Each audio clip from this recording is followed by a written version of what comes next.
জানো তো, সফলতার কোনো সংক্ষিপ্ত পথ বা শর্টকাট নেই। যারা শর্টকাট খোঁজেন তাদের সফলতা দীর্ঘস্থায়ী হয় না।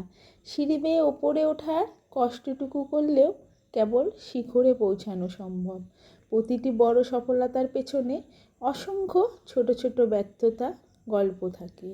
সো হ্যালো গাইস, আজ কিন্তু দিনটা শুক্রবার। সকাল সকাল দেখো একদম কিচেনে চলে এসেছিলাম।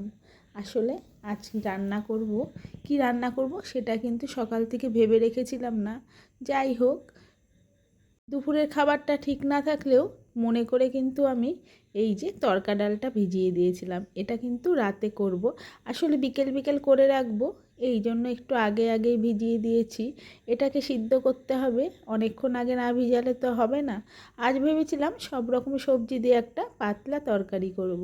তো ঘরে যেহেতু বড়ি ছিল, আর এই যে আমার মাসি শাশুড়ি বড়িটা দিয়েছিল, সেই বড়িটা কিন্তু এই বছরখানেক কিন্তু চলে যাবে। বেশ খানিকটা দিয়েছিল। এইটা কিন্তু তোমাদের সাথে আগেও ভিডিও করে দেখিয়েছিলাম যে কতটা বড়ি দিয়েছিল। যাই হোক, এই বড়িটা তো আর প্রতিদিন খাওয়া হয় না। কিছু কিছু তরকারিতে বড়িটা না দিলে স্বাদটাই কিন্তু নষ্ট হয়ে যায়। তবে শীতকালে বড়িটা কিন্তু বেশি চলে, গরমের দিনে ওই কিছু কিছু তরকারিতে দিয়ে থাকি। বেশ খানিকটা বড়ি আছে বলে আজ কিন্তু এই পাতলা তরকারিটাতে কয়েকটা বড়ি ভেজে দিয়েছিলাম। তবে জানো তো, বড়িটা কিন্তু আমি খেতে খুব পছন্দ করি, কিন্তু ওই যে তোমাদের দাদা ভাই আর আমার ছেলে একদম বড়ি পছন্দ করে না। যাই হোক, বড়িটা কিন্তু তরকারিতে পড়লে তোমার দাদা ভাই বেছে বেছে কিন্তু রেখে দেয়, সেগুলো কিন্তু আমিই খাই। আমার বড়ি খেতে প্রচণ্ডই ভালো লাগে।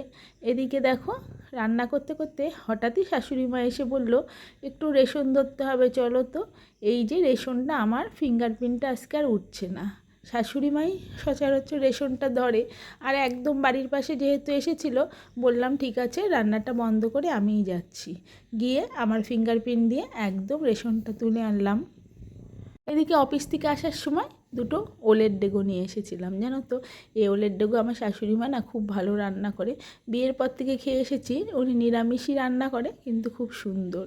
যাই হোক, ওলের ডেগোটা কেটে শাশুড়ি মাকে দিয়েছিলাম, আর ওপরে যে পাতাগুলো ছিল সেগুলো আমি এনেছিলাম।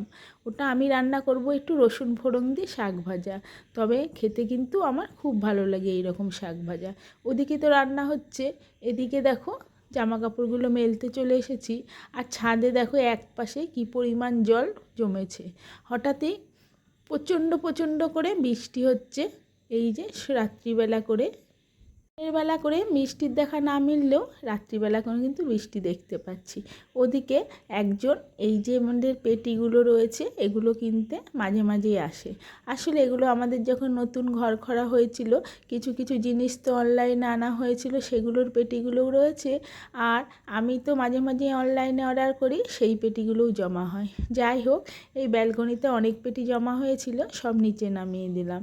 আর ওদিকে এই যে ওই লোকটা ডাকতে ডাকতে চলে গেছিলো, পরে গিয়ে শাশুড়ি মা ওনাকে ডেকে এসেছে। এবার উনি যে কখন আসবে, আমি তো সব নামিয়ে দিয়েছি। এদিকে আকাশ ভরা মেঘ, মেঘলাও করছে। তবে ভাবছিলাম এগুলো নামিয়ে দিয়ে কি ভুল করলাম, উনি কি সত্যি আর আসবে? এখন যেহেতু ইন্ডাকশানে ভাতটা করি, ভাতটা করে একদম নিচে নামিয়ে নিয়ে চলে গেছিলাম। আর তারপরে এই যে পেটিগুলোর জন্য নিচে আরও বেশ খানিকটা পেটি ছিল, সেগুলোও সব নামিয়ে দিয়েছিলাম। ওদিকে এই যে ওলের ডেগোগুলোর যে পাতা ছিল, সেগুলোকে খুব ছোট ছোট করে কেটে নিয়েছিলাম।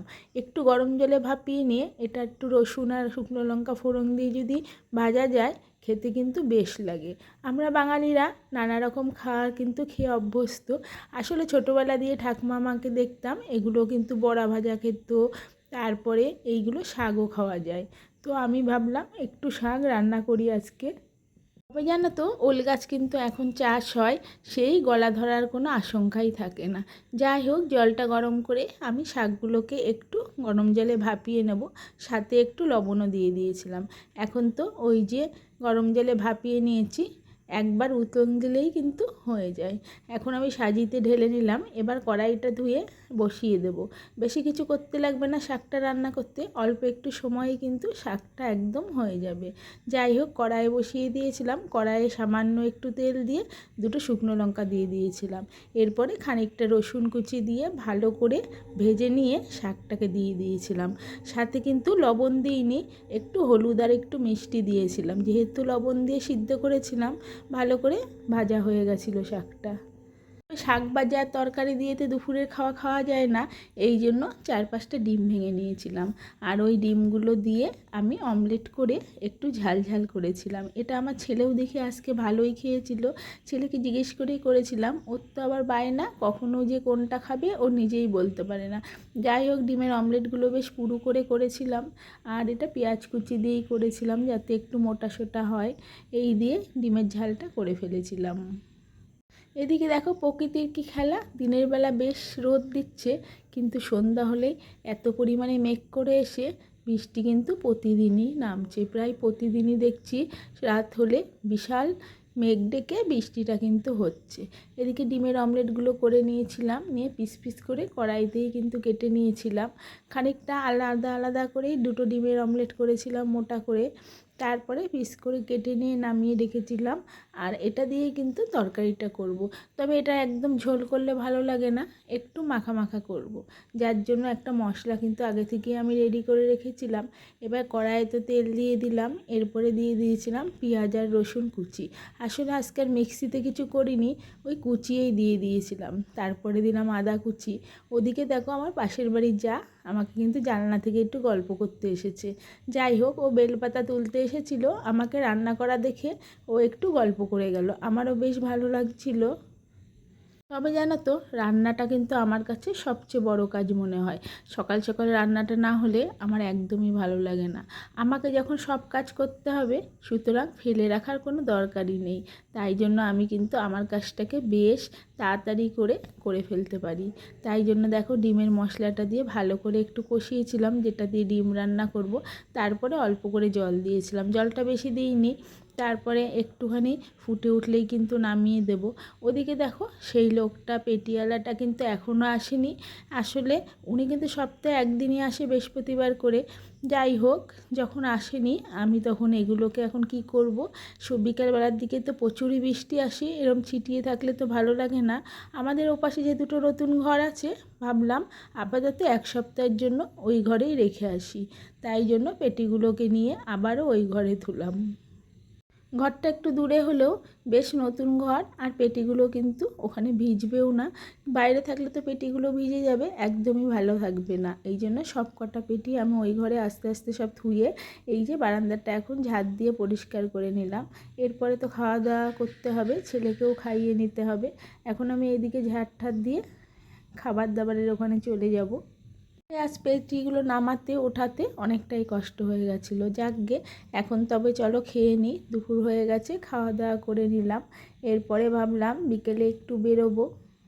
তবে অনেক কাজ করতে করতে অনেকটাই খাবার খিদে পেয়ে গেছিলো। তাই জন্য খেয়ে দিয়ে একটু রেস্ট নিয়ে বিকেলে বেরোবো বলে আমি কুর্তিটা পরে নিলাম। তবে এখন যে কুর্তিটা পরেছি, এই কুর্তিটা কেমন হয়েছে তোমরা অবশ্যই জানিও। এই কুর্তিটা আমি মিশো থেকে অর্ডার করেছিলাম। পুরো সুতি না হলেও কুর্তিটা কিন্তু মিক্সড, কিন্তু খুব ভালো।